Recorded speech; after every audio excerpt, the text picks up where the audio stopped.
असतो मा सद्गमय तमसो मा ज्योतिर्गमय मृत्योर्मा अमृतं गमय. Hello children, welcome to Mallareddy Memorial School digital classes. In the previous video, we have discussed soils, rainfall and irrigation in Penmakuru village. In this video, let us discuss crops in Penmakuru. Paddy is extensively cultivated all over the coastal plains, especially in Krishna district. Most of the lands, especially the lower areas, are sown with paddy. Monsoon crop is sown and transplanted in the month of June and or July. Monsoon crop is called as salva.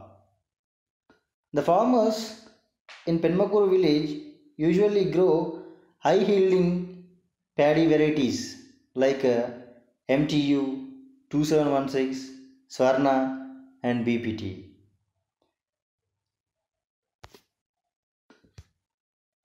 This is harvested around October and November months. They transplant in the month of June and July, and they harvest in the month of October and November. The main agriculture operations like ploughing, threshing and transportation are done with tractors. Transplantation is mainly done by women, whereas harvesting is done by men and women together. From the month of December, they sow winter crop called dalwa. Winter crop is called dalwa. During the last few years, many farmers have been cultivating sugarcane instead of paddy. Sugarcane stands in the field for 9 to 12 months and is harvested around February or May. Then it grows again to give second crop the next year.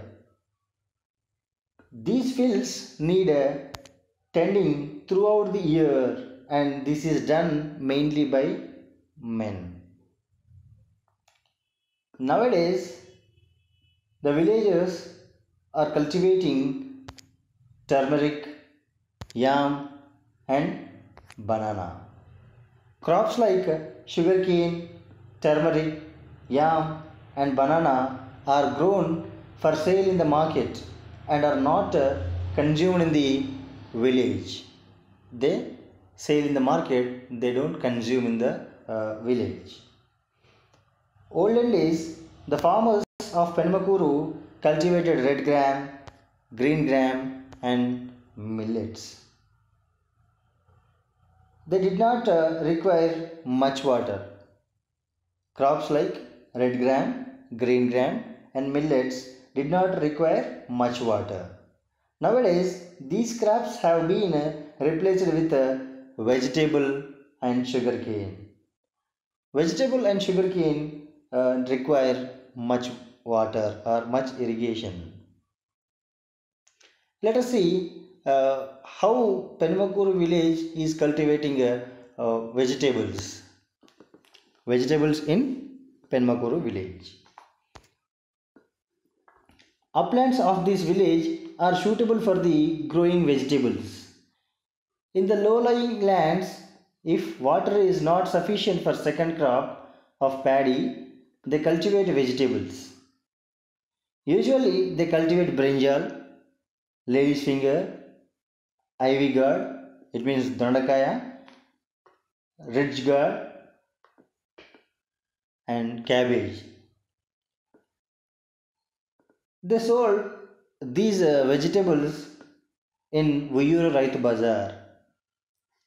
During summer, some farmers cultivate jilugu and pilli pesara to increase the fertility of their field. These are leguminous green manure crops which fix nitrogen in the soil. After 30 to 40 days, these crops are plowed back into the soil. This is all about the vegetables in Penamakuru village. And coming to the orchards. On the bank of river Krishna and upland areas of Penamakuru, we can see several fruit bearing trees and orchards like Goa, Sapota and papaya. The farmers in Penamakuru village cultivate these type of fruits. The soil near the river contain more sand and the capacity of the soil to retain moisture is very less. That's why crops like paddy do not grow well on sandy soils. The fruit trees grow well as their roots go deep into the soil and draw out water. Hence, the lands close to the river are suitable for growing fruits. That's why they cultivate fruits on uplands. Thank you, children. Let us meet in the next video.